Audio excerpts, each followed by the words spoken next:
Welcome back to Skyrim Special Edition. This is Building Harlech Castle, Episode 3. I am the Crescent, as always. This is going to be a fairly short episode here. We're going to be focused on one area, and that's it. You're still going to see a lot of pieces and parts floating around, but don't worry about those. Those are just things that I may want to use at some point. When I'm going through the creation kit and I see something, I'm thinking, I might want to use that. I'll drag it in the render window and drop it in somewhere just to have it close by. Anyway, the area we're going to be focusing on is the interior of the gatehouse, and you can see the portcullises right there. And this is an important area because there are a number of things in here. I talked before about making this mod an authentic medieval castle, and there were a number of things in there that I wanted to incorporate. The portcullises, portcullis grooves, arrow loops, murder holes, drawbridge crenellations. We don't have the drawbridge or the crenellations in yet. As far as the drawbridge goes, I may build a smaller building right out here, perhaps somewhere about here. And I'm trying to remember the name of it. I can't remember if it's a Barbican or Bartizan or something. It's like a small forward little gatehouse you have to go through first before you get to the main gatehouse.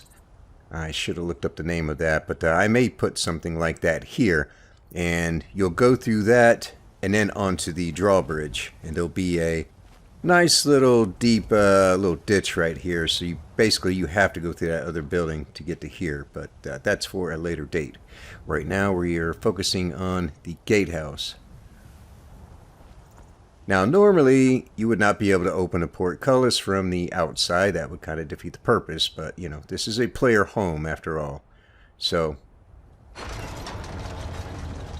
there goes our portcullis, and as you can see, we've got portcullis grooves built into the wall. And again, the main purpose of these is it's a guide for the portcullis, and it keeps it in place. And it also helps to prevent any enemies from rushing up to it and hooking a rope onto it and pulling it out of the way or pushing it out of the way. It's in there. It acts like a door jamb, basically. And there is a little gap up there in the ceiling, as you can see. That is our portcullis groove. And you can see we have arrow loops. Now the walls right here on the interior aren't terribly thick, but they really don't need to be. These are interior walls, but they're thick enough.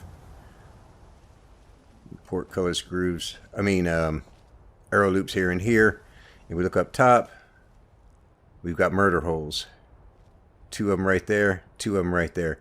This was a little bit of a tricky problem here, trying to figure out a good way to incorporate these. And I won't go into all the details, but you know, trying to have an arched ceiling in here and still be able to incorporate murder holes was a much trickier process than I anticipated.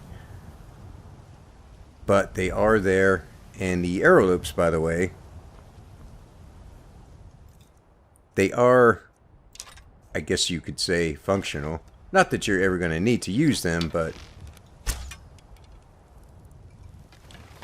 you can shoot arrows through them. And I realize that doesn't look like that big a deal, but every item in the game has like a hitbox around it. So if you get an arrow close to static object, it may hit it even though it doesn't look like it's hitting it, like it might be floating outside that area. It's because every item has a little bit of a hitbox around it. So if this gap here, this arrow slit or arrow loop as it's called, if that was a little bit closed up, the arrows would not be able to go through. I think that is about as small as I can make them while still being able to get an arrow through it. But again, there's our murder holes, and then we come to the second portcullis. We've got our portcullis grooves here and here, built into the wall as they should be. And there's a little small gap between those two arch pieces. It's hard to see, but it is there, so it's that portcullis is not just going up into the ceiling. And we've got our arrow loops or arrow slits here and here. And we've got more murder holes up above. And then we come to the last portcullis. And again, we've got our portcullis grooves right there and there. And that is it. So we've got plenty of murder holes. We've got plenty of arrow loops. And 3 portcullises, which I think is enough. You know, I thought at one time maybe as many as 5. I think the gatehouse is pretty well big enough right now as is. So, pretty good defense. Pretty good defensive building right here. But this is all that I have as of right now. We'll take a look at some other things up here. I put these stairs in here because it's just a little quicker than trying to toggle collision on and off. But here's where you access the murder holes. And again, I think you can shoot arrows through here. Yep. Again, not to say that you're ever going to need to, but you never know if something's chasing you. You might be able to trap them in there. I've actually done that before. I built something like this once, probably a couple of years ago, out there where Lakeshore Cabin is, on the south shore of Lake Illinois. And I only got that part built, but I did manage to trap some bandits in there and peppered them with holes through the arrow loops. It was quite entertaining. So there's going to be a wall right here because that other portcullis, as you can see, is right in the middle of that. So there will be a wall here. I don't think I'm going to use these pieces. I just threw these up here because I had one out. But this level inside the gatehouse right here, I haven't decided yet how I'm going to work this out. Let's just say there's a possibility. I know I said the living area is going to be an interior cell and the building is going to be up against the back wall back there. But there is a possibility that I may put kind of an open world thing like Emberwood Bar has in here. You know, with your bed, crafting stations and whatnot. Just so you have the choice. You can use this, which would be open world, or you can use the other one if you don't mind the low door. So I haven't decided what I'm going to do with it just yet. And I may incorporate some guards, and they'll live here in a gatehouse, but I haven't worked out all the logistics of what's going to be where yet. But I have to, after this, I need to finish out the gatehouse.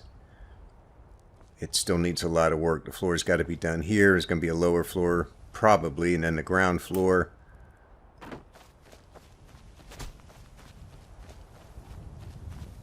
And we've got the stairs that need to be put in here. I've done a little bit of landscaping. I need to do a little bit more. I did a little bit of terrain leveling. The area that's inside there where we just were, I worked out. I leveled the terrain in here and I put down dirt, so there's not going to be any grass growing through here. If we come over here and look at it, you can see where the ground is pretty well leveled off under there. But I still have to do that for the rest of the gatehouse, so the terrain here is going to have to be raised quite a bit. But that's the next step, is to finish up the gatehouse. It's going to take a lot of work. But this part was very, very, very important for the historical accuracy of the building. Like I talked about, portcullis grooves, arrow loops, murder holes. I wanted to incorporate all those things. That's an absolute must. And it was a little tricky trying to figure out a way to do that. But I managed to pull it off. So I'm very, very, very happy with the way this turned out. The arrow loops look really nice. The portcullis grooves look really nice, and everything comes together very well. And the murder holes, about the right size and right placement. So I'm very happy with how all that turned out. Anyhow, that is it for now. Next step is to continue to work on the gatehouse, get that finished, and then we can move on to the corner towers and the castle walls and the turret towers that are in the back corner. A lot of work to do, but the gatehouse will be next. But we got the interior part done, and that's really important, so I'm quite happy with that. Anyhow, that is going to do it for now. Thanks for watching. Take it easy, and I will see you in episode 4 of Building Harlech Castle.